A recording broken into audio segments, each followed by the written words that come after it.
सारे laws of motion का lecture 4। इसमें कनेक्टेड ब्लॉक के प्रॉब्लम रहेंगे, हॉरिजॉन्टल वाले भी वर्टिकल वाले भी। पर पहले बेसिक कंसेप्ट की इक्वेशन कैसे बनानी है, फ्री बॉडी डायग्राम कैसे लेना है, तो सारी चीज़ों पे मैं काम सिखा रहा हूँ। अब आप देखते जाओ। देखो, सबसे पहले हम लोग न्यूटन के सेकंड लॉ को एक बार फटाफट से रिवाइज करते हैं। तो न्यूटन का सेकंड लॉ ये कहता है कि पार्टिकल या सिस्टम ऑफ पार्टिकल, इसमें मैं आपको सिस्टम बाउंड्री टेक्निक भी सिखाऊंगा। फिर वो टेक्निक हर जगह हर चैप्टर में मैं इस्तेमाल करता हूँ, देखते जाओ। तो पार्टिकल पर लगने वाली जो नेट फोर्स होती है वो होती है मास इनटू एक्सेलरेशन के बराबर। अब नेट फोर्स कैसे लेते हैं, ठीक है ना, किस तरीके से हम लोग नेट फोर्स को कंसिडर करते हैं, उसका मेथड क्या है। तो सुनो, जैसे मान लो ये मेरे पास पार्टिकल है एम मास का, इस पे मैंने आगे की तरफ F1 फोर्स लगा दिया, पीछे की तरफ मैंने F2 फोर्स लगा दिया। अब इनमें से मैंने मान लिया F1 ज़्यादा है और F2 कम है, तो हमारा ये पार्टिकल राइट साइड की तरफ एक्सेलरेट करना स्टार्ट करेगा। अगर हमें एक्सेलरेशन निकालना है तो इस नेट फोर्स को लिखने का हमारा तरीका होता है, जो एक्सेलरेशन के डायरेक्शन में फोर्स है उसको मैं बोलता हूँ चलाने वाला फोर्स। तो इक्वेशन होती है मेरी चलाने वाला फोर्स। अब आप ये लैंग्वेज से फैमिलियर हो जाओ। तो चलाने वाला फोर्स ये वो होगा जो along the direction of acceleration होगा। तो in the direction of acceleration जो फोर्स होता है उस फोर्स को मैं बोलता हूं जनरली चलाने वाला फोर्स। तो चलाने वाला फोर्स माइनस रोकने वाला फोर्स। रोकने वाला फोर्स मैं उसको बोलता हूं जो एक्सेलरेशन के अपोजिट डायरेक्शन में, तो opposite to the direction of acceleration, तो इसको मैं बोलता हूं रोकने वाला force is equals to product of mass into acceleration. जहाँ एम हो गया हमारे पार्टिकल का मास और ये हो गया उसकी फोर्स की वजह से आने वाला एक्सेलरेशन। अब जैसे आप देखो, एक्सेलरेशन के डायरेक्शन में F1 का फोर्स है, तो चलाने वाला फोर्स हो गया F1, रोकने वाला फोर्स हो गया F2 is equals to product of mass into acceleration. तो ये हमारी इक्वेशन बिल्डिंग की पहली स्टेप रहती है। अब फोर्सेस लगानी कैसे, मैं धीरे धीरे अपने आप बताते जाऊंगा। अब दूसरी चीज, मान लो किसी डायरेक्शन में पार्टिकल के पास एक्सेलरेशन ही नहीं है। जैसे मान लो आपने एक पार्टिकल देखा, इस पे दो फोर्सेस लग रही है, ऊपर की तरफ और नीचे की तरफ, और पार्टिकल के पास कोई एक्सेलरेशन नहीं है। एक्सेलरेशन नहीं है का मतलब ये नहीं पार्टिकल रुका हुआ है, एक्सेलरेशन नहीं है का मतलब ये या तो ये चल रहा है तो कांस्टेंट वेलोसिटी से, नहीं तो रेस्ट पर है। तो कुल मिलाकर के ऐसे सिचुएशन के अंदर क्या होगा, तो अगर किसी डायरेक्शन में पार्टिकल के पास एक्सेलरेशन नहीं है तो इस सिचुएशन में नेट फोर्स हो जाएगा वो मास इनटू एक्सेलरेशन जो जीरो हो गया, यानी नेट फोर्स की जो वैल्यू आ जाएगी वो आपस में जीरो हो जाएगी। और ये नेट फोर्स जीरो होने का मतलब ये नहीं है कि फोर्स जीरो हो गई। नेट फोर्स जीरो होने का मतलब ये रहा कि इसमें चलाने वाला और रोकने वाला दोनों आपस में इक्वल हो गए, यानी F3 minus F4 is equals to zero. मतलब F3 equals to F4। F3 equal to F4, इसको मैं सिंपल लैंग्वेज में बोलता हूँ फोर्सेस आर बैलेंस्ड। तो फोर्सेस आपस में जो होंगी वो बैलेंस्ड हो जाएंगी। तो अब ध्यान रखना, अगर पार्टिकल के पास किसी डायरेक्शन में एक्सेलरेशन है तो मास इनटू एक्सेलरेशन करके हम एक की वैल्यू निकालेंगे, और अगर एक्सेलरेशन जीरो है तो हम फोर्सेस को आपस में बैलेंस करेंगे। अब फोर्सेस लगानी कौन सी है, कैसे लगानी है, तो सुनो। तो कौन कौन सी फोर्सेस लगानी होती है और कैसे लगानी होती है, तो उसके बारे में ध्यान से सुनना। पार्टिकल के ऊपर अभी लॉज ऑफ मोशन में हम तीन तरीके की बेसिक फोर्सेस लेते हुए चलेंगे। सबसे पहली फोर्स जो होगी वो अप्लाई करेंगे हम उसका वेट। और वेट जो होता है, वेट को हम mg से डिनोट करते हैं। ये सबसे पहली फोर्स लगानी होती है और mg एक्ट करता है वर्टिकली डाउनवर्ड। दूसरी फोर्स जो हमें अप्लाई करनी होती है वो है नॉर्मल रिएक्शन। अब नॉर्मल मैं पिछले लेक्चर में बता ही चुका, नॉर्मल रिएक्शन तब लगेगी जब दो ऑब्जेक्ट एक दूसरे के कांटेक्ट में होंगे और प्रेशर एक्सर्ट कर रहे होंगे और सरफेस के परपेंडिकुलर। नॉर्मल रिएक्शन को हम एन से डिनोट करते हैं और इसका डायरेक्शन रहेगा परपेंडिकुलर टू सरफेस। तीसरी फोर्स जो हमें लगानी होती है वो है टेंशन। ये भी मैं लास्ट लेक्चर में आपको बता चुका। टेंशन जो एक्ट करती है, अगर थ्रेड है तो जैसा हम अभी थ्रेड ही लेते हुए चलेंगे, रॉड वॉड अभी नहीं इंट्रोड्यूस कर रहे, तो टेंशन ये कौन सी वाली, एलोंगेटिव वाली, ठीक है ना। तो एक्ट्स अवे फ्रॉम बॉडी, तो दूर की तरफ टेंशन को हम अप्लाई करते हुए चलेंगे। तो कुल मिलाकर के अभी हमें तीन फोर्सेस अप्लाई करनी है, ठीक है ना। और फिर हमारा सवाल करने का तरीका आगे बढ़ेगा। अब जैसे सबसे पहली स्टार्टिंग हम लोग करने जा रहे हैं, इसको बोलते हैं कनेक्टेड ब्लॉक्स। चलो, कनेक्टेड ब्लॉक से भी पहले हम लोग देख लेते हैं सिंगल ब्लॉक। तो पहले आप सिंगल ब्लॉक के लिए काम करने का तरीका सीखो, फिर हम आगे बढ़ते हैं। सिंगल ब्लॉक में भी बहुत सारे ऑप्शंस आते हैं। सबसे पहले सिंगल ब्लॉक के अंदर हम लगाते हैं हॉरिजॉन्टल फोर्स। ये बेसिक है तो इससे आपका कंसेप्ट ठीक ठाक चलेगा। तो जैसे मान लो मेरे पास एक ये एम मास का ब्लॉक है और इस पे मैंने हॉरिजॉन्टल फोर्स आगे की तरफ F लगा दिया। अब ये तो मैंने लगाया, इस फोर्स को हम बोलते हैं एक्सटर्नल फोर्स। तो ये तो मैंने अप्लाई किया। अब फोर्स अप्लाई करने से क्या होगा, ये डब्बा आगे की तरफ खसकना स्टार्ट होगा।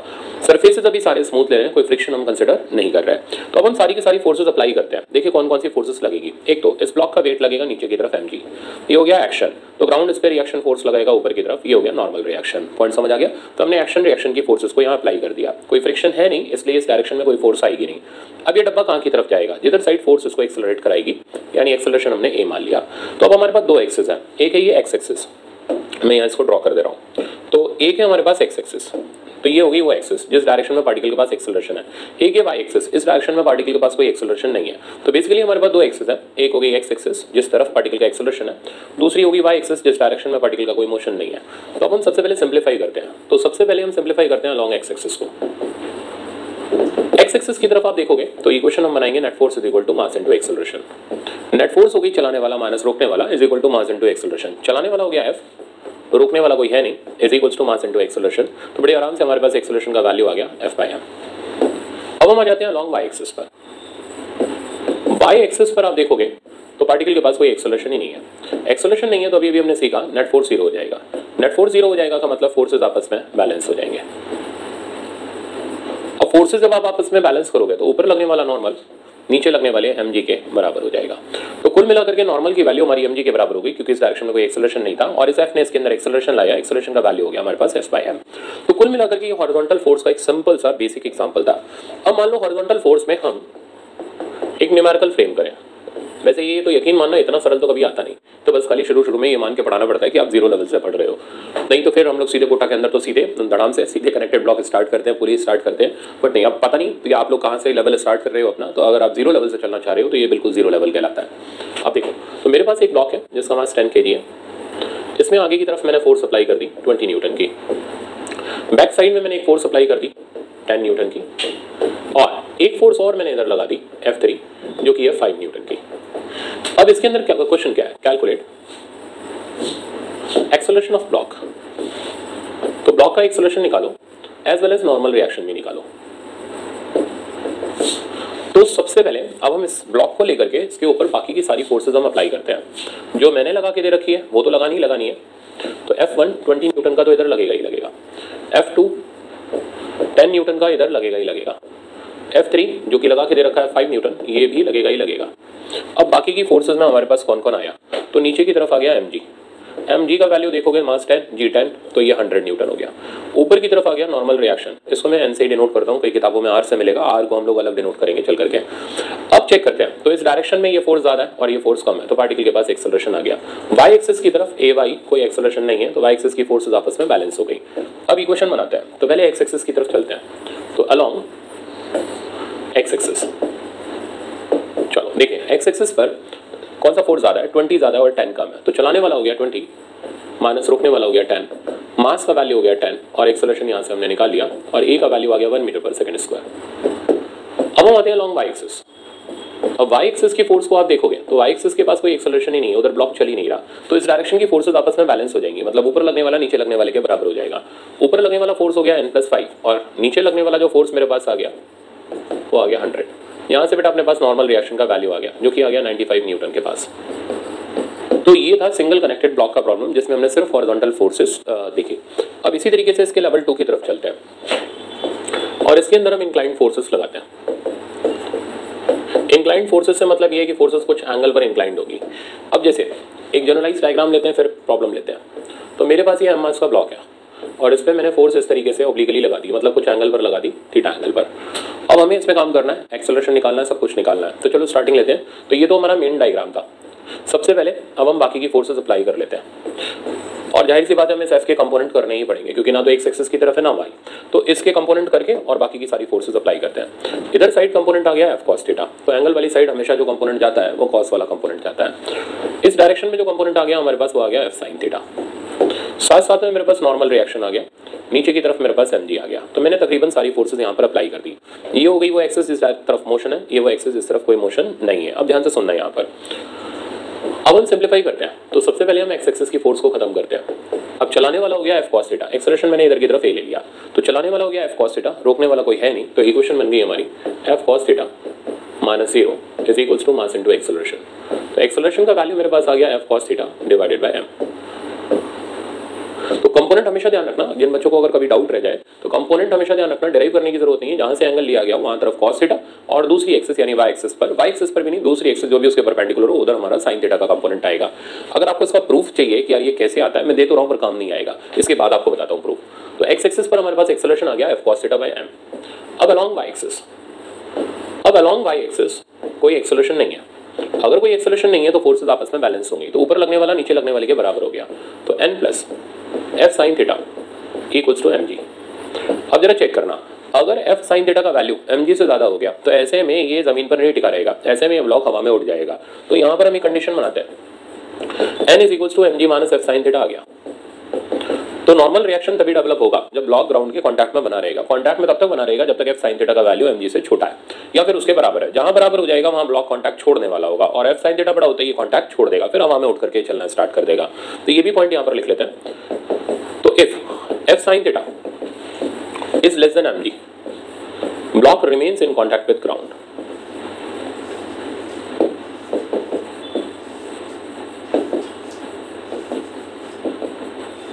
अच्छा, फिर दूसरा point, if F sine theta equals to mg, then block just leaves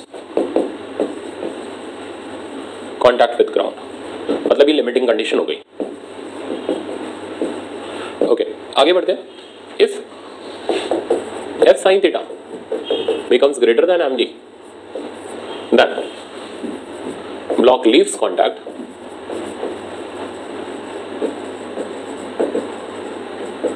and it has also acceleration and it also accelerate along y axis। फिर इस सिचुएशन में इसकी इक्वेशन क्या बनेगी? तो अब f cos थीटा जो उसको x एक्सिस की तरफ एक्सेलरेट कराएगा, और f sin थीटा जो कि मैं मान रहा हूं अगर mg से बड़ा हो गया तो फिर ये इसको y की तरफ एक्सेलरेट कराएगा। मतलब ब्लॉक के पास दो एक्सेलरेशन चलेंगे, x वाला भी और y वाला भी, फिर हम रिजल्टेंट निकालेंगे। तो अब अगर मैं इसकी इक्वेशन बनाऊं तो अलोंग x एक्सिस तो वही रहा यार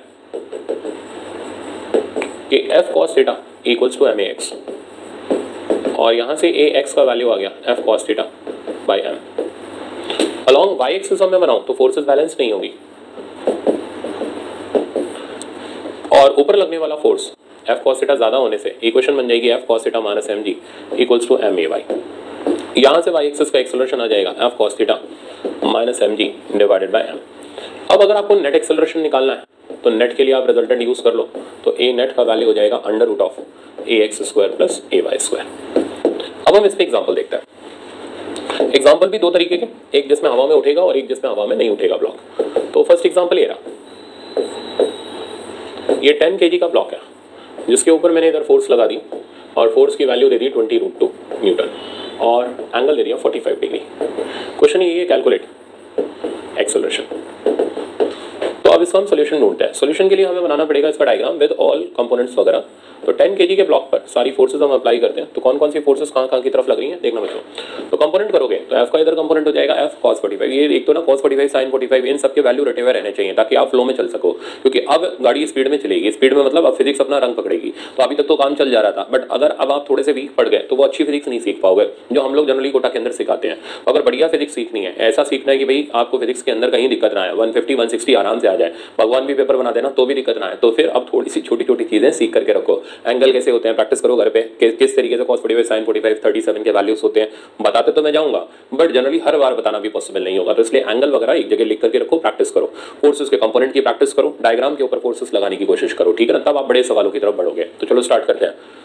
तो मैंने इसका कंपोनेंट किया तो इधर आ गया मेरे पास 20√2 cos 45। अब cos 45 होता है 1/√2, तो √2 कैंसिल हो गया और इधर फोर्स आ गया 20 न्यूटन। तो आगे से तो मैं cos 45 मिल गया तो डायरेक्ट √2 उड़ा दूंगा और सीधे जो भी वैल्यू बचेगी वो लिख दूंगा। सिमिलरली इधर कंपोनेंट आ गया मेरे पास 20√2 sin 45। sin 45 का वैल्यू भी मेरे पास 1/√2 हो गया, ये कैंसिल हो गया, 20 न्यूटन का फोर्स इधर आ गया। अब इसके साथ साथ नॉर्मल रिएक्शन आ गई ऊपर की तरफ, नीचे इसका वेट आ गया 100 न्यूटन। अब चेक करो ऊपर वाला जो फोर्स है 20 न्यूटन, ये 100 न्यूटन से छोटा है, इसका मतलब ब्लॉक कांटेक्ट में रहेगा, ब्लॉक के पास y की तरफ कोई एक्सेलरेशन नहीं है। तो मतलब ये ब्लॉक सिर्फ और सिर्फ इधर एक्सेलरेट करेगा, x की तरफ एक्सेलरेट करेगा विद एक्सेलरेशन a, और y की तरफ का एक्सेलरेशन इसका 0 रहेगा। तो अब सॉल्व करते हैं। तो x एक्सिस को पहले सॉल्व कर लेते हैं। x एक्सिस की इक्वेशन बनाओगे तो चलाने वाला हो गया 20, रोकने वाला कोई नहीं, is equals to mass 10 into acceleration a। तो a का वैल्यू मेरे पास आ गया 2 मीटर पर सेकंड स्क्वायर। y एक्सिस के लिए इक्वेशन बनाओगे तो क्योंकि कोई एक्सेलरेशन ही नहीं आ पाया y एक्सिस पर, इसलिए फोर्सेस आपस में बैलेंस है। तो n plus 20 is equals to नीचे लगने वाला वेट 100। तो नॉर्मल रिएक्शन की वैल्यू 80 न्यूटन आई, ठीक है ना, वेट के बराबर नहीं आई, तो क्या होता है, ये फोर्सेज वगैरह के जब कंपोनेंट आ जाते हैं ना तो नॉर्मल mg के बराबर नहीं होता। तो ऐसा वहम पालना भी नहीं है कि नॉर्मल हमेशा mg रहेगा, वो mg से ज़्यादा कम कुछ भी हो सकता है, डिपेंड कर रहा है और कोई फोर्स एक्ट तो नहीं कर रही। अब इसी सवाल का एक रिक्रिएटेड वर्जन और तैयार करते हैं, जैसे एग्जाम्पल नंबर 2। अब इस एग्जाम्पल के अंदर ये मतलब इस तरीके से आया और आपको लगेगा ये बड़ा आसान है यार, पर वहां पर अगर आप थोड़ा सा भी कंसेप्ट में वीक रहे तो आप उड़ जाओगे। देखना अब आप इसको, तो फोर्स इधर की तरफ आ गई और इस फोर्स का वैल्यू मैंने कर दिया 200√2 न्यूटन, एंगल मैंने बना दिया 45 एज इट इज। मेरा प्रॉब्लम अभी वही है, कैलकुलेट एक्सेलरेशन। चलो फोर्सेस अप्लाई करते हैं और कंपोनेंट करते हैं इसके। तो जैसे ही मैंने इस फोर्स के कंपोनेंट किए, ये तो था 10 kg का ब्लॉक, तो इधर साइड आ गया वही 200√2 cos 45 मतलब 200 न्यूटन। इधर साइड भी आ गया हमारे पास 200 न्यूटन। नीचे साइड आ गया इसका वेट mg का वैल्यू हो गया 100 न्यूटन। अब आप पहले तो ये देख लो, ये फोर्स इससे ज़्यादा है तो भाई ब्लॉक कांटेक्ट में कैसे रहेगा, तो क्या नॉर्मल रिएक्शन आएगी? नहीं, तो नॉर्मल रिएक्शन की वैल्यू 0 हो जाएगी और इस जगह से ब्लॉक लीव्स कांटेक्ट। अब ऐसे में हमारे इस ब्लॉक के पास दोनों एक्सेस की तरफ एक्सेलरेशन होंगे, इधर की तरफ भी होगा ax एंड इधर की तरफ भी होगा ay। अब ये क्वेश्चन अच्छा क्वेश्चन हो गया, इतना आसान नहीं था ये। तो अब अगर आप इसको सिंप्लीफाई करोगे तो पहले हम as usual X axis solve कर लेते हैं। एक्स एक्सेस सॉल्व करेंगे तो चलाने वाला हो गया 200 माइनस रोकने वाला कोई भी नहीं, is equals to mass into acceleration. Mass हो गया 10, एक्सेलरेशन हो गया ax। तो ax का बेटा अपने पास वैल्यू आ गया 20 मीटर पर सेकंड स्क्वायर। अब सिमिलरली हम y एक्सेस को सॉल्व कर लेते हैं।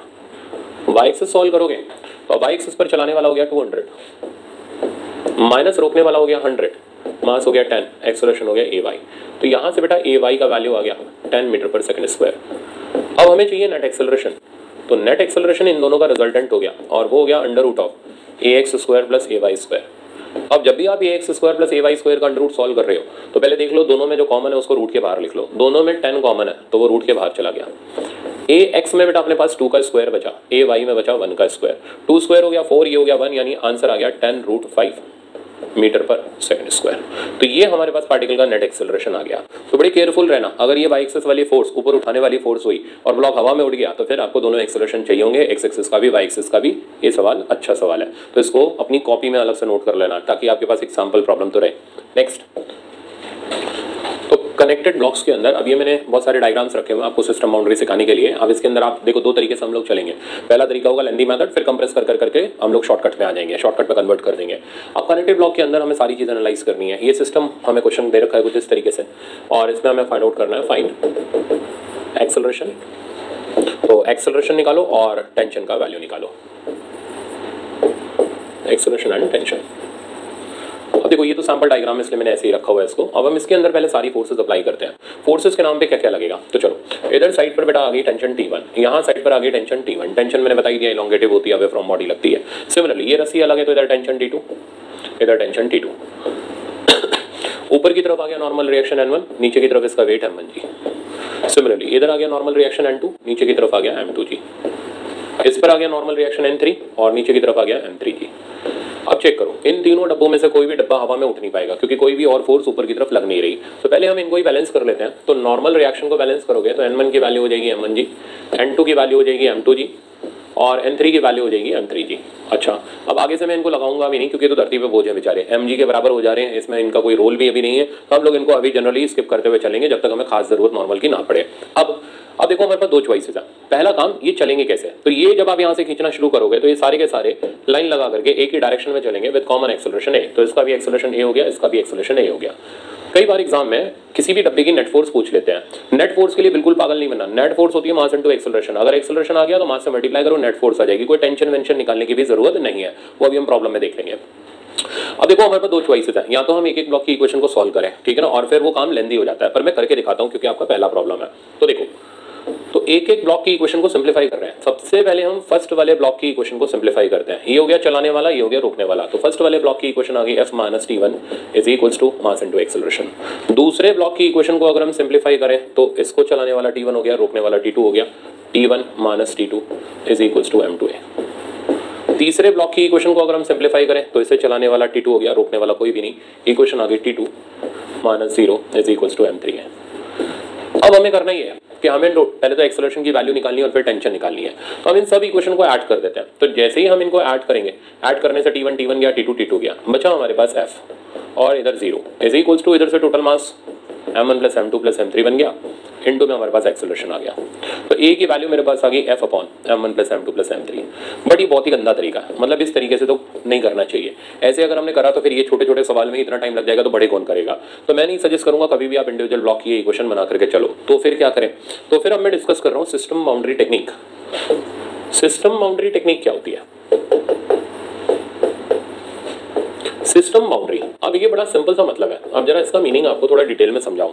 सिस्टम बाउंड्री का मतलब ये होता है कि जब हम कई सारी चीजों को कंबाइन कर देते हैं तो कंबाइन करने से वो बन जाता है एक सिस्टम। तो सिस्टम बाउंड्री में वी कंबाइन ऑल ब्लॉक्स। तो जब हम सब ब्लॉक्स को कंबाइन कर देते हैं तो कंबाइन करने से वो पूरा का पूरा एक सिस्टम बन जाता है। Then that thing is called system. तो वो चीज एक सिस्टम बन जाती है। अब ऐसा करने से क्या होता है, तो सिस्टम बन जाने से अब जो बीच में जो फोर्सेस लग रही होती है, इंटरनल फोर्सेस, वो इक्वल और अपोजिट होती हैं, एक दूसरे को कैंसिल आउट कर जाती हैं। तो internal forces gets cancel out, ठीक है, and we are left with external forces. और हमारे पास बचते हैं सिर्फ और सिर्फ external forces, which we call चलाने वाला माइनस रोकने वाला force equals to mass of system into acceleration of system. अब ये चीज का पहले मैं मीनिंग आपको क्लियर करूं कि ये है क्या। तो आपने देखो मैंने वापस से वही डायग्राम ले रखा है। तो सबसे पहले मैं नॉर्मल तो अब लगा भी नहीं रहा, उसकी मेरे को जरूरत ही नहीं है, ना आपको जरूरत है। तो इधर मैंने T1 लगाया, इधर मैंने T1 लगाया, इधर मैंने T2 लगाया एंड इधर मैंने T2 लगाया। तो मैंने क्या किया, सारी फोर्सेस जितनी भी थी अप्लाई कर दी। नॉर्मल और mg जो बैलेंस थे उनको नहीं लगाया। अब मेरा सबसे पहला कहना ये है कि आप इन सबको पकड़ करके एक बार कंबाइन कर दो। कंबाइन करने की टेक्निक को हम बोलते हैं सिस्टम बाउंड्री टेक्निक। तो मैं जैसे ही इन सबको कंबाइन करूंगा तो मैंने इस तरीके से ये बाउंड्री बनाई। तो ये जो बाउंड्री है, this boundary is called system boundary. अब इसका मतलब जानते हो क्या हुआ? इसका मतलब ये हुआ कि अब हमारे पास सारे डब्बे मिल करके एक सिंगल ब्लॉक बन चुके हैं। तो इस कंबाइन करने का मतलब क्या है, इसको मैं इससे समझाता हूँ। जैसे मेरे पास ये एक पेन है, ठीक है ना, कितने पेन है, एक ही है ना कि दो है? तो अभी तो आप कहोगे हाँ सर एक ही ऑब्जेक्ट है। अब मैंने क्या किया, इस पेन के इस कैप को अलग कर दिया। अब मेरे हाथ में कितने ऑब्जेक्ट हैं? दो। मैंने इसके इस पोर्शन को भी यहाँ से रिमूव कर दिया, ठीक है ना। अब मेरे पास कितने ऑब्जेक्ट बचेंगे? तो टोटल मिला करके मेरे पास आ जाएंगे 3, पर ये निकल ही नहीं रहा। तो अभी 2 ही ऑब्जेक्ट से काम चला लेते हैं। तो मेरे हाथ में कितने ऑब्जेक्ट है? 2। सिस्टम बाउंड्री का मतलब क्या हुआ, मैंने इन दोनों को पकड़ करके कंबाइन कर दिया। कंबाइन करने से अब इनके बीच के जो गैप है वो खत्म हो गए। अब कितने ऑब्जेक्ट नजर आ रहे हैं? सिर्फ एक। सो सिमिलरली हम लोग यहाँ पर इन सारे डब्बों को एक साथ पकड़ करके कंबाइन कर देते हैं। कंबाइन करने से बीच के गैप यानी बीच की ये जो टेंशंस हैं ये कैंसिल आउट हो जाती हैं और सिस्टम पर बचता है सिर्फ चलाने वाला और अपोजिट डायरेक्शन में बचता है रोकने वाला। तो अब अगर मैं इसकी इक्वेशन बिल्डअप करूं तो मेरी इक्वेशन इस तरीके से चलेगी। ये एक्सेलरेशन का डायरेक्शन हो गया, चलाने वाला हो गया F, रोकने वाला हो गया 0, मास ऑफ सिस्टम हो गया total mass m1 plus m2 plus m3 और साथ में एक्सेलरेशन आ गया। यहां से मैंने एक्सेलरेशन का वैल्यू कैलकुलेट कर लिया, रिजल्ट आ गया F by m1 plus m2 plus m3। तो हमेशा सिस्टम बाउंड्री बना लेने से बीच के सारे फोर्सेस कैंसिल आउट हो जाते हैं, हमारे पास वही एक्सेलरेशन एक सिंगल स्टेप के अंदर आ जाता है। अब क्या करें, अब हमें ये टेंशन निकालनी है। तो आप मेरे को बताओ ये टेंशन निकालनी है, मतलब फिर से मैं पेन ले रहा हूँ, आपको इनके बीच की इंटरनल फोर्सेस निकालनी है। तो अभी तो नहीं दिख रही ना क्योंकि एक साथ कंबाइन है, तो आपको इनको अलग करना पड़ेगा। मतलब जिनके बीच की रिएक्शन फोर्स निकालनी है तो मेरा तरीका ये है वहां से सिस्टम को आप अलग करो। ये ध्यान रखना, पहले एक्सेलरेशन आना चाहिए। तो अगर मेरे को टेंशन निकालनी है, यहाँ से सिस्टम को मैं 2 पार्ट में डिवाइड करूंगा। मेरे को T2 निकालना है तो मैं यहाँ से सिस्टम को 2 पार्ट में डिवाइड कर दूंगा। अब जहां से आसान पड़ेगा मैं वहां से टेंशन निकालूंगा। जैसे आप देखो, फिर से मैंने ये डायग्राम आगे रखा हुआ है, वापस से मैं टेंशन लगा दे रहा हूँ। T1 इधर, T1 इधर, T2 इधर एंड T2 इधर। एक्सेलरेशन हम निकाल चुके थे ऑलरेडी और वो हम जानते थे A, और A का वैल्यू हमारे पास आ चुका है F by m1 plus m2 plus m3। Okay, अब हमारा टास्क है T1 निकालना। तो मैंने क्या किया, यहां से अपने सिस्टम को 2 पार्ट में ब्रेक किया। तो A के आगे वाला ब्लॉक बन गया और A के पीछे वाला ब्लॉक बन गया। अच्छा, अब चेक करते हैं। तो इस सिस्टम में एक ब्लॉक है सिर्फ m1, चलाने वाला f, रोकने वाला t1, तो यानी दोनों तरफ फोर्सेस लग रहे हैं। अब आ जाओ इसमें, इसको कंबाइन करते ही इनके बीच के फोर्सेस तो कैंसिल हो गए। अब चेक करो, अब हमारे पास टोटल मास है m2 प्लस m3, चलाने वाला है t1, रोकने वाला कोई भी नहीं। तो इस बात का मतलब ये निकला कि हम दोनों तरफ से t1 निकाल सकते हैं। अगर हम इससे सॉल्व करें तो हमारी इक्वेशन बनेगी f minus t1 equals to m1 है। अब क्या दिक्कत है, a डालना पड़ेगा, इसको उधर ले जाना पड़ेगा, तब t1 का वैल्यू आएगा। इससे अगर मैं इक्वेशन बनाऊं तो देखना, चलाने वाला हो गया t1, रोकने वाला is no one, is equals to mass into acceleration m2 plus m3 into a। और अब हम a की वैल्यू डायरेक्ट डाल देंगे, मेरे पास t1 सीधे सीधे आ जाएगा बिना किसी फर्दर कैलकुलेशन के। तो यहां से रिजल्ट आसान रहा। तो क्या जनरलाइज किया जाए, अब क्या बोला जाए, कहां से हम टेंशन निकालेंगे, कहां से हमारे लिए आसान पड़ेगा। तो जवाब है जहां पे कम फोर्सेज है वहां से आप उठा करके सिस्टम को सॉल्व करो, हमेशा आसान इक्वेशन रहेंगी। तो जैसे यहां पर दो फोर्सेज हैं तो मैं नहीं करूंगा, यहां पर एक ही तरफ फोर्स है तो मैं एक वाला प्रेफर करूंगा। तो less number of forces are always preferable. अब इसी तरीके से अगर मेरे को T2 निकालना है तो देखो, T2 निकालने के लिए मैंने यहाँ पर अब दो डायग्राम यूज कर लिए, हालांकि दूसरे की जरूरत हमें नहीं पड़ेगी, बट ये दूसरा प्रॉब्लम है, सॉरी। तो अब T2 निकालना है, तो T2 निकालने के लिए मैं यहाँ से अपने सिस्टम को दो पार्ट में ब्रेक करूंगा। तो मैं एक बार वापस से इस डायग्राम को यहाँ पर आगे बना ले रहा हूँ। तो इधर M3 था, ये M2 था, और इधर मेरे पास M1 था। F इस पे एक्ट कर रहा था। T1 हम निकाल चुके, इसलिए अब हमें उसे देखने की जरूरत नहीं है। T2 निकालने के लिए अब मैंने जहां पर ये T2 एक्ट कर रहा है, सिस्टम को दो पार्ट में ब्रेक कर दिया, एक ही आगे वाला ब्लॉक्स और एक के पीछे वाला। अब चेक करो, इसमें T1 कट गया। अब इसमें कितनी फोर्सेज हैं, दोनों तरफ फोर्सेज हैं, तो मैं नहीं लगाऊंगा इसमें क्योंकि दो फोर्सेज लग रही हैं। इसमें चेक करो, सिर्फ एक ही जगह पर फोर्स है, तो आसान हमारे लिए इससे पड़ेगा। तो इससे इक्वेशन बनी T2 minus 0 equals to M3 into a, और ए की वैल्यू हमने डाल दी F by M1 plus M2 plus M3। तो ये थी system boundary technique generalise way में। बट अगर डायग्राम ऐसा हो कि दोनों तरफ फोर्सेस एक्ट कर रही हो, अब आपको फाइंड करना है टेंशन एंड एक्सेलरेशन, तो अब कैसे चला जाए। तो दोनों तरफ फोर्सेस लग रही हैं, तो ये तो हो गया सैंपल प्रॉब्लम, मैं यहाँ इसका सोल्यूशन ले रहा हूँ। पहले तो सारी फोर्सेस अप्लाई कर लो। तो इधर लग गया T1, इधर लग गया T1, इधर लग गया T2, इधर आ गया T2। सबसे पहले हमने सिस्टम बाउंड्री बना ली, T1 गया, T2 गया। एक्सेलरेशन अब वो डिपेंड करेगा F1 बड़ा या F2 बड़ा, तो थोड़ी देर के लिए मान लेते हैं F1 बड़ा। तो एक्सेलरेशन इधर आ गया। अब चलाने वाला हो गया F1, रोकने वाला हो गया F2। तो हमारी इक्वेशन बनी F1 minus F2 is equals to mass into acceleration. Mass हो गया M1 plus M2 plus M3 और एक्सेलरेशन हमें निकालना है। तो ऑलरेडी हमारे पास ए का वैल्यू आ गया F1 minus F2 upon M1 plus M2 plus M3। तो जैसे जैसे आप इसमें परफेक्ट होते जाओगे ना, हमें टेंशन भी बीच में लगाना गायब कर देंगे। क्यों लगाएं, जब लगाएं और फिर काटे, पागल हुए क्या। तो एक ही बार में करेंगे, तो हम लोग सीधे सिस्टम बाउंड्री ले लेंगे और डायरेक्ट प्रॉब्लम को सिंप्लीफाई करना स्टार्ट करेंगे। ओके, अब हमें T1 निकालना है। तो T1 निकालने के लिए घुस जाओ यहाँ पर और सिस्टम को दो पार्ट में डिवाइड कर दो। तो नेक्स्ट डायग्राम ये रहा। अब आपको T1 निकालना है। तो T1 निकालने के लिए आपने यहां से, मैं T2 लगा भी नहीं रहा, सिस्टम को दो पार्ट में डिवाइड कर लिया। अब चेक करो बेटा, इस सिस्टम पर भी दोनों तरफ फोर्सेज हैं, इस सिस्टम पर भी दोनों की तरफ फोर्सेज हैं। अब तो फंस गए, अब तो चॉइस ना इधर की बची ना उधर की बची। फिर तो क्या करें, जहां कम डब्बे हैं वहां से सॉल्व कर लो। तो पहले less number of block priority होंगे, फिर less number of forces priority पर होगा। अगर फोर्सेज बराबर मिल रही है दोनों तरफ, तो फिर जहां कम डब्बे मिले वहां से शुरू हो जाओ। डब्बे भी बराबर मिल रहे हैं ना, फिर तो आगे या पीछे कहीं से भी ले लो, कोई भी फर्क नहीं पड़ता, किसी भी तरीके से आप सॉल्व कर लो। तो अब अगर मैं इसको सिंप्लीफाई करूं तो मैं यहां से इसको सॉल्व करूंगा। इक्वेशन अब हमारी बनेगी F minus T1 is equals to M1 into a. इसमें डाल देंगे, यहाँ से मेरे पास T1 का वैल्यू आ जाएगा। तो चलो आगे बढ़ते हैं। अब हम लोग देखते हैं इसके प्रॉब्लम्स कैसे कैसे होते हैं। तो अब मैंने कुछ यहाँ पर प्रॉब्लम रखे हुए हैं, इनको फिर मैं सिस्टम बाउंड्री से अब आपको सॉल्व करना सिखाता हूँ। देखना बेटा, तो प्रॉब्लम ये कह रहा है find acceleration and tension in the string connected block, also find out net force on 10 kg block. तो हमें 10 kg पर नेट फोर्स भी निकालनी है, साथ साथ में एक्सेलरेशन टेंशन भी निकालना है। पहले अप्लाई करते हैं फोर्सेस। यहाँ टेंशन लग गई T1, यहाँ टेंशन आ गई। अच्छा, मैंने इसमें क्यों अप्लाई कर दिया, मैं नीचे एक और डायग्राम ले रहा हूँ, नहीं तो ये आपको फिर प्रॉब्लम समझ नहीं आएगा। तो मैंने इसमें टेंशन T1 इधर लगाई और इधर टेंशन T1 लगाई। सिमिलरली इधर मैंने टेंशन T2 लगाई और इधर मैंने टेंशन T2 लगाई। अब सबसे पहले मैंने बना ली सिस्टम बाउंड्री और सिस्टम का एक्सेलरेशन चला। अच्छा, T1 गया, T2 गया।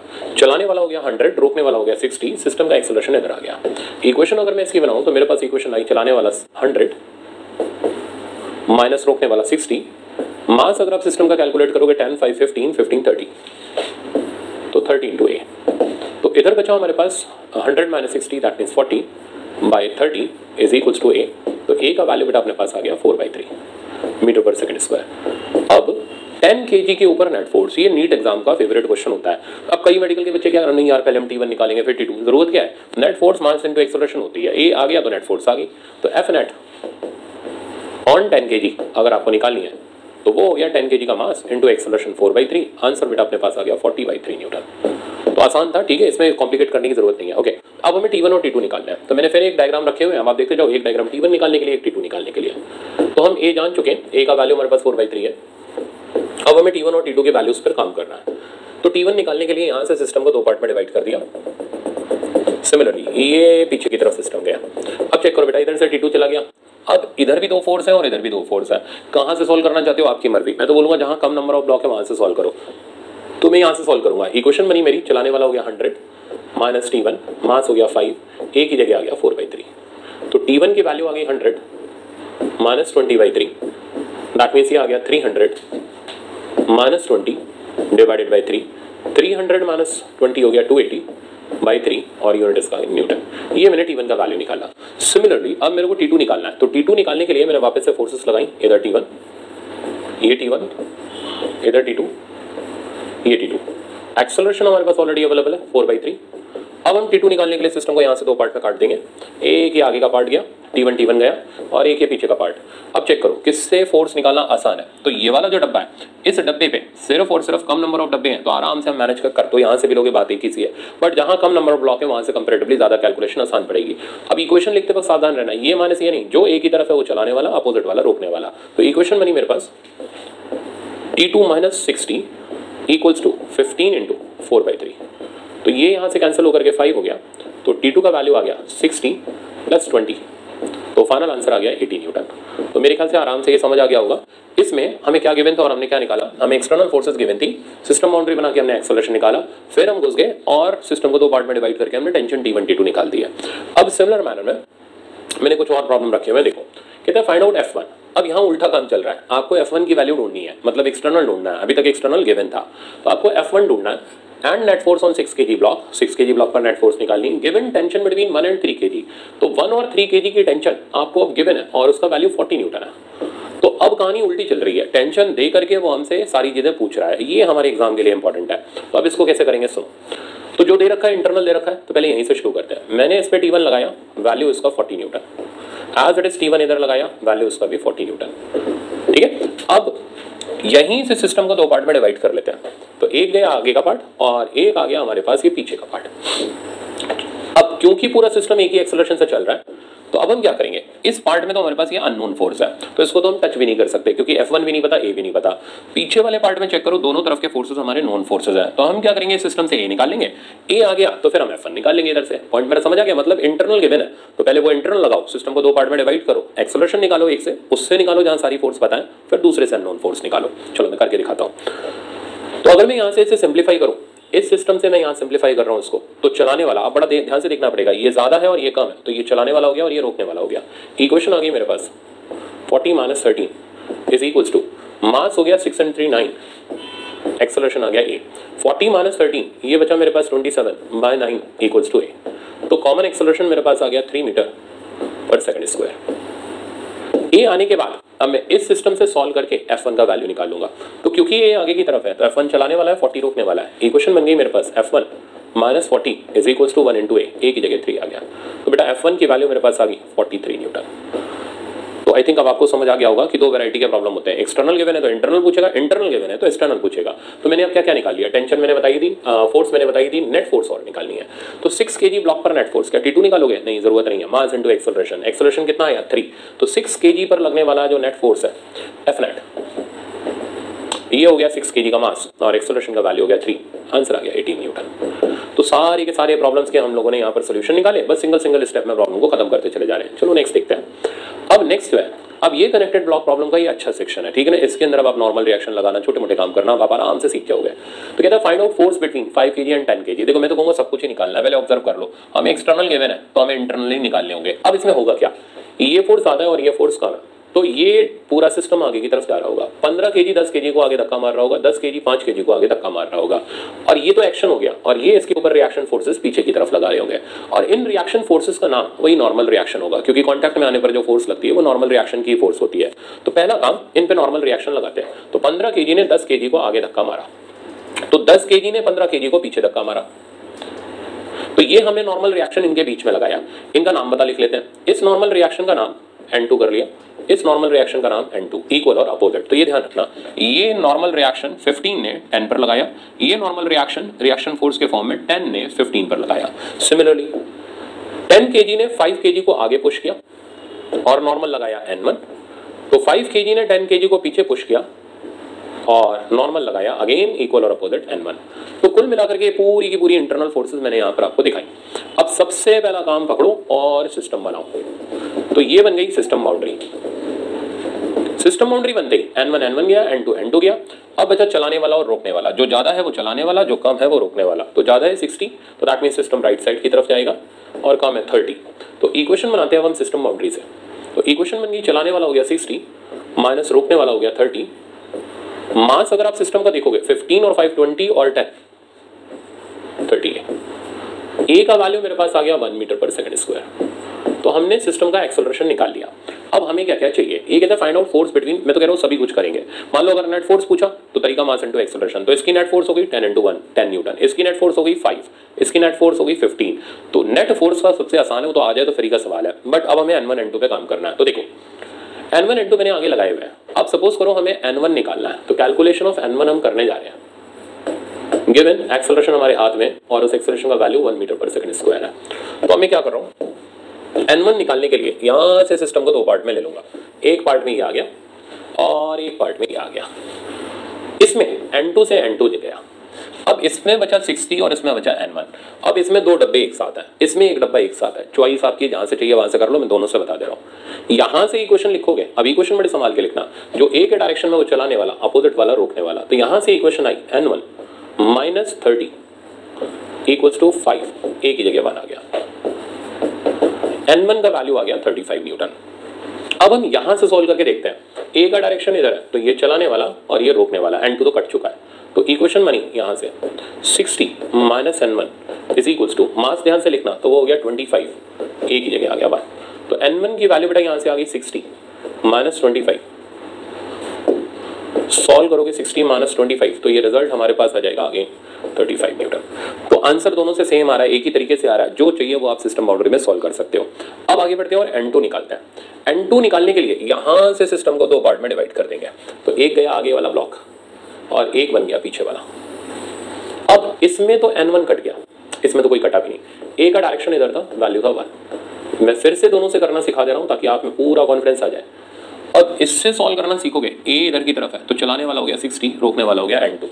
इक्वेशन बन गई 60 minus N2 equals to, mass हो गया 15, ए की जगह आ गया 1। तो N2 का बेटा वैल्यू आ गया 60 माइनस 15। 60 माइनस 15 आपने किया तो रिजल्ट आपके पास आ गया 45 न्यूटन। यहां से आप सॉल्व करोगे, अब थोड़ा देखना, N1 N1 कैंसिल हो चुका है, ए इधर है, इसमें सावधान रहना। तो N2 चलाने वाला और 30 रोकने वाला। इक्वेशन बन गई N2 minus 30 equals to, mass हो गया 15 और ए एज इट इज 1। तो N2 का वैल्यू फिर से हमारे पास 45 न्यूटन। तो देख लिया ना, कहीं ये नहीं दोनों से करके आ जाओ एग्जाम में, किसी भी एक जगह से आप उठा करके प्रॉब्लम को सॉल्व करना। तो सिस्टम बाउंड्री से एक तो प्रॉब्लम रिड्यूस हो जाता है, ऊपर से हमारी कैलकुलेशन आसान हो जाती है। तो इसको जैसे जैसे हम आगे बढ़ेंगे और परफेक्ट आपका होता चला जाएगा। तो कभी भी पहला काम पकड़ो, सिस्टम बना लो और एक्सेलरेशन की वैल्यू निकाल के आगे चल देना है। अब ये तो थे कनेक्टेड ब्लॉक के प्रॉब्लम। अब इसके बाद और बहुत सारा सेक्शन आता है जिसके अंदर आ जाते हैं वर्टिकल कनेक्टेड ब्लॉक। ये सारे के सारे थे हॉरिजॉन्टल। अब वर्टिकल में हम लोग एग्जांपल ऐसे ले लेते हैं, ये आपका रिसेंट नीट एएमसी बहुत सारे पूछे गए उसके अंदर। जैसे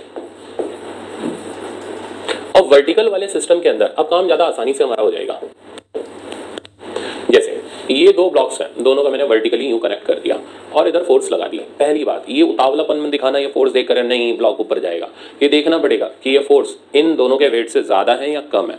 अगर ज्यादा है तो ऊपर जाएगा और अगर कम है तो नीचे आएगा, और अगर बराबर होगी तो एक्सेलरेशन 0 हो जाएगा। फिर क्या पता कहां जाए, हो सकता है कहीं भी जाए, हो सकता है कहीं भी ना जाए, तो वेलोसिटी कांस्टेंट रहेगी अगर कहीं भी गया तो फिलहाल हमें देखना पड़ेगा ये एफ कितना है। तो मैं डाटा ले लेता हूँ, सपोज करो ये मैंने ले लिया 5 kg और इसको मैंने ले लिया 15 kg। अब मेरा टास्क क्या क्या और फोर्स मैंने यहाँ पर, अब बहुत ध्यान से देखना, 15 और 5 मिलकर के हो गया 20, तो टोटल वेट हो गया 200। तो अगर ये फोर्स 200 से ज्यादा मिल गई तो ब्लॉक ऊपर एक्सेलरेट करते हुए जाएगा, 200 से कम मिल गई तो ब्लॉक नीचे जाएगा, तभी एक्सेलरेट करते हुए जाएगा, बराबर मिल गई तो एक्सेलरेशन 0।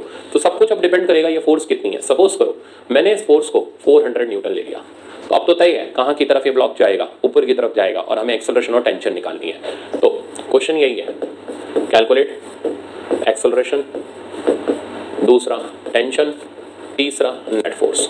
तो सारे काम मैं इसमें करवा लूंगा आपसे। अब देखो अब इसी डायग्राम के अंदर शुरू हो जाते हैं। अब बड़े संभाल करके एक दो चीजें समझ, देखो इसका वेट जहां ये डब्बा है वहां से लगाना, ये नहीं इसका वेट उस पे लगा दिया, उसका वेट इस पे लगा दिया, तो फोर्सेस संभाल के। तो इसका वेट नीचे लगा 150, टेंशन रस्सी में इधर आ गई T, यहाँ टेंशन T, इसका वेट यहाँ पर आ गया 50। तो ये बन गया हमारा पूरा का पूरा फोर्स का डायग्राम, फ्री बॉडी डायग्राम। अब हमने क्या किया, पहले इसको सिस्टम बनाया और एक्सेलरेशन का डायरेक्शन ऊपर की तरफ आ गया। सिस्टम बनाते ही T से T हो गया कैंसिल आउट, तो इसको तो मैंने डायरेक्ट ही उड़ा दिया। अब चलाने वाला हो गया 400, रोकने वाला हमारे पास हो गया जो भी नीचे की तरफ एक्ट कर रहा है 200, मास सिस्टम का हो गया 20 और एक्सेलरेशन यहां से हमने निकाल लिया। ये बचा हमारे पास 200 बाई 20 इक्वल्स टू A। तो A का वैल्यू मेरे पास आ गया, ये यहां से कैंसिल हो गया, 10 मीटर पर सेकंड स्क्वायर। चलो A आ गया। अब कोई भी कुछ भी पूछे आप नेट फोर्स तो बड़े आराम से बता। तो इसकी net force mass into acceleration, तो 5 × 10 50, इसकी नेट फोर्स 150। तो आपको नेट फोर्स के लिए तो भाई कुछ भी नहीं करना। अब आगे बढ़ते हैं, अब हमें टेंशन निकालनी है। अब आप इसी के अंदर, क्योंकि अब हमारे पास एग्जाम में इतनी जगह नहीं होती 50 डायग्राम बनाए, तो मैं आप कंप्रेस करते जा रहा हूँ, जैसे एग्जाम में करना वैसे कर रहे हैं। अब टेंशन बताओ ऊपर वाले से आसान है या नीचे वाले से, चेक करो। ऊपर वाले डब्बे पर 3 फोर्स लग रही है, नीचे वाले पर 2 लग रही है, तो मैं तो ऐसे ही से टेंशन कैलकुलेट कर लूंगा। तो इससे अब मैं टेंशन कैलकुलेट कर रहा हूं। एक्सेलरेशन ऊपर है तो ये चलाने वाला और ये रोकने वाला। इक्वेशन बनी मेरी T minus 150 equals to mass हो गया 15, एक ही जगह आ गया 10। तो बेटा T की वैल्यू मेरे पास आ गई इधर से 300 न्यूटन। तो मैंने तकरीबन सारे काम इसके अंदर कर दिए, टेंशन भी बता दी, एक्सेलरेशन भी बता दिया, ये भी बता दिया डब्बा कैसे देखा जाएगा, कहाँ चल रहा है, क्यों चल रहा है। तो उसके लिए आपको F देखना पड़ेगा। एक और सवाल, अब जैसे आप ये एग्जाम्पल ले लो,